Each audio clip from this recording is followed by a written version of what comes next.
اعوذ باللہ من الشیطان الرجیم بسم اللہ الرحمن الرحیم رب اشرح لی صدری ویسر لی امری واحلل عقدۃ من لسانی یفقہوا قولی۔ ریاض الصالحین دوسرا حصہ، احادیث نبوی صلی اللہ علیہ وسلم۔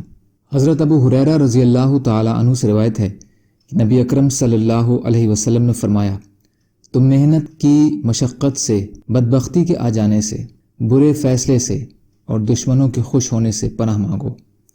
بخاری اور مسلم۔ ایک اور روایت میں ہے کہ حضرت سفیان نے کہا، مجھے شک ہے کہ میں نے ان میں سے ایک بات زیادہ بیان کی ہے کہ وہ کون سی ہے۔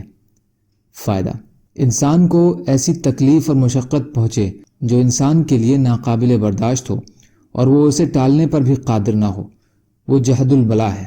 کچھ لوگوں نے مال کی کمی اور اولاد کی کثرت کو اس کا چریتارتھ قرار دیا ہے، لیکن حافظ ابن حجر رحمۃ اللہ علیہ نے کہا ہے کہ یہ جہد البلا کی الگ الگ صورتوں میں سے ایک صورت ہے۔ شقا یعنی بدبختی کے پیدا ہونے سے پناہ۔ اللہ کا تو کوئی فیصلہ برا نہیں ہوتا، لیکن کچھ فیصلوں سے انسان کو نقصان اور کچھ سے فائدہ پہنچتا ہے، مانو انسانوں کے اعتبار سے اللہ کے فیصلوں میں اچھائی اور برائی کا پہلو آ جاتا ہے۔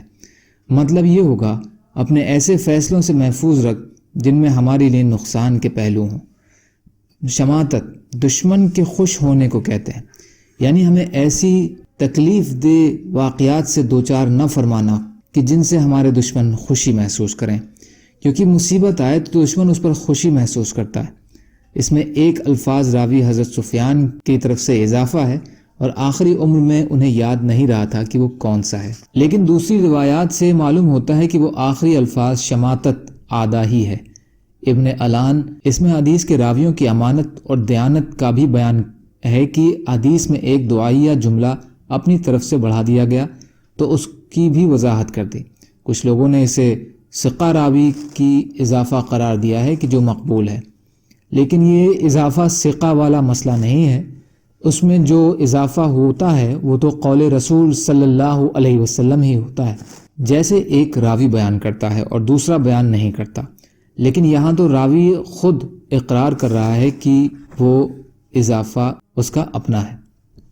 انہی راوی سے روایت ہے کہ رسول اللہ صلی اللہ علیہ وسلم یہ دعا پڑھتے تھے، یا اللہ میرے دین کی درستی فرما دے جو میرے معاملات زندگی کی حفاظت کا ذریعہ ہیں، اور میری دنیا کی اصلاح فرما دے جس میں میں نے اپنی زندگی کے دن گزارنے ہیں، اور میری آخرت سنوار دے جس میں دنیا کے بعد میرا ہمیشہ کا ٹھکانہ ہے، اور زندگی کو میرے لیے ہر بلائی کی زیادتی کا ذریعہ بنا دے، اور موت کو میرے لیے ہر برائی سے آرام کا سبب بنا دے۔ مسلم شریف۔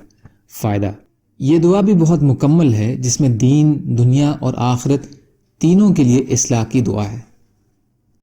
اللہ تعالیٰ کہنے سننے سے زیادہ عمل کی توفیق عطا فرمائے، اور مظلوم کشمیریوں، فلسطینیوں اور دیگر ممالک میں جہاں بھی مسلمان بھائی بہن پریشان حال ہیں، یا اللہ آپ ان کی مدد فرمائیے اور ہم کو بھی اپنی استطاعت کے بقدر اپنا حق ادا کرنے والا بنائیے، آمین۔